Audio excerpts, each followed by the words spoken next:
आज भारतरत्न डॉक्टर बाबासाहेब आंबेडकर यांची जयंती त्या निमित्तानं आज आम्ही अभिवादन करण्यासाठी चैत्यभूमी इथं जातो। आज डॉक्टर बाबासाहेब आंबेडकर जयंतीच्या निमित्तानं सर्व जनतेला आमच्याकडून खूप खूप शुभेच्छा।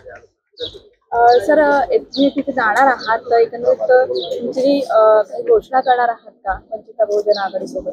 नाही, राजकारण मार्गच नाही मग तर मी 30 तारखेलाच पाठीमागचा डिसिजन घेतला असता। आपण राजकारणात यावेळेस नाहीच। आम्ही कुठं ना उमेदवार दिलेत ना कोणाला पाठिंबा दिला, ना युतीला दिला ना महाविकास आघाडीला। आमचा पण कुठं अपक्ष नाहीये किंवा कोणाला अंधारातून बी नाही उजाडातून बी कोणाला पाठिंबा पण नाही।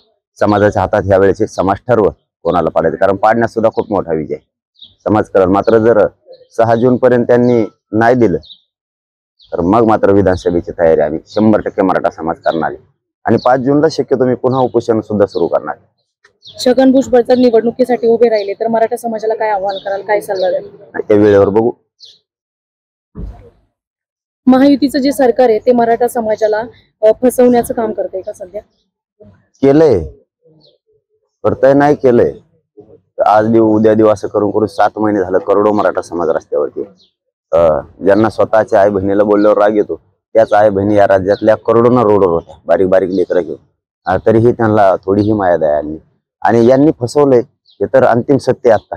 ते तरी कोणते शान आहेत ते महाविकास आघाडीवाले? त्यांनी 40 वर्ष अन्नालाच खाल्लं एकट्या मराठ्यांना। प्रकाश आंबेडकरांनी एकत्र येण्याची विनंती केलेली आहे। येणाऱ्या आगामी विधानसभेच्या निवडणुकीमध्ये मराठा समाज निवडणुकीसाठी तयार असेल? आम्ही तर इमानदारीने तयार आहेत। आता आमच्या सोबत किंवा असणारे किंवा आपण एकमेकात ज्यावेळेस समीकरण जोडतो त्यावेळेस सगळ्यांचं सारखं मत पाहिजे, याला सुद्धा खूप किंमत आहे। मराठा जसा एक मतानं चालणार आहे तशा बाकीच्या छोट्या छोट्या जो समुदाय आहे त्यांनी सुद्धा त्याच ताकदीने उतारलं तर यांना घालवता येईल। देवेंद्र फडणवीसांच्या बाबतीत काय भूमिका आपली? सांगू आता इलेक्शन संपत आहे जरा, पण मराठ्यांविषयी खूपच प्रेम आहे त्यांना, अति प्रेम आहे, अति प्रेम। ते इतकं उफाळून येतं त्यांचं प्रेम की सांगताच येत नाही इतकं। कारण माता माऊलीवरती गोळ्या घातलेल्या अधिकाऱ्यांना बढती दिली त्यांनी, बक्षिशी दिली त्यांना। आताही त्यांनी पोलिसाच्या माध्यमातून कालपर्यंत गुन्हे दाखल करणं चालू आहे, कधीचे तर पाठीमागचे 4 महिन्याचे। खूप गृहमंत्री म्हणून खूप शाबासकी देण्यासारखे। तर केंद्रामध्ये कोणतं सरकार आल्यावर तुम्हाला आरक्षण मिळालं? केंद्राचा आमचा काही संबंध नाही। आम्ही ओबीसीतून आरक्षण मागतोय, राज्यात आरक्षण आहे आमचं।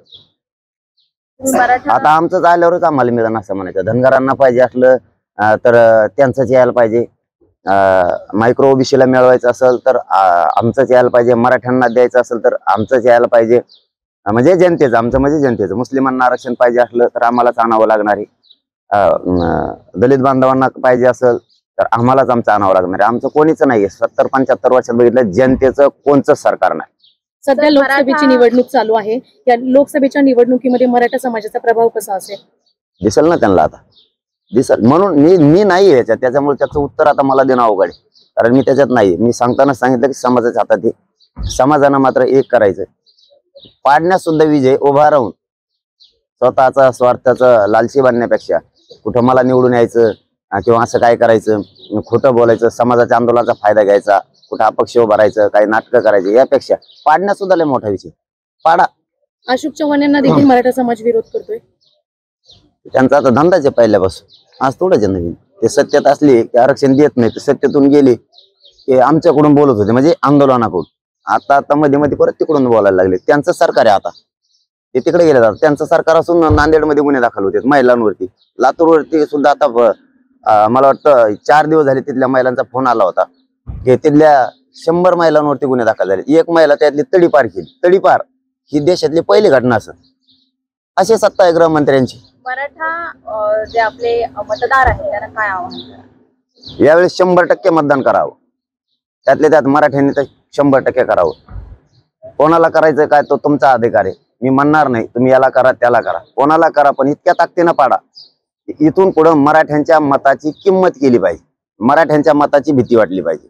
जर नाही दिलं तर पुढच्या विधानसभेच्या टायमाला समाजासोबत मी सुद्धा आहे। यावेळेस मात्र मी कधीच खोटं वागत नाही, अंधारातून याला उजाडातून त्याला मी कधीच असं डुप्लिकेटपणा नाही करत।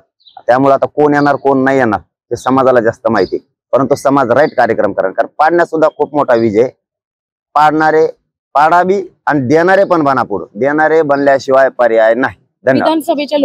विधानसभेच्या निवडणुकीची पूर्ण तयारी केली का तुम्ही? सुरू झाली, कारण यांनी आम्हाला या लोकसभेत टायमाला आतापर्यंत फसवलंय, आचारसंहिता लागेपर्यंत. त्यामुळे पुढचं तयार येतात आम्ही.